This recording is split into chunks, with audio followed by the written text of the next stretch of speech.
Props only flow downward. A child needs a different mechanism to tell its parent something happened.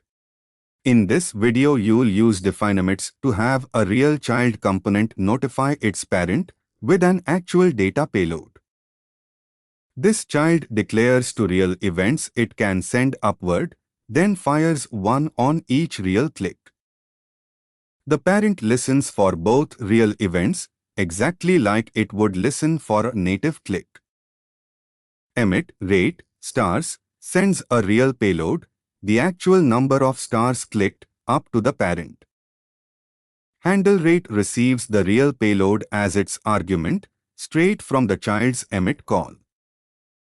Without emit, a child component is a dead end for information. The parent has no idea what happened inside it.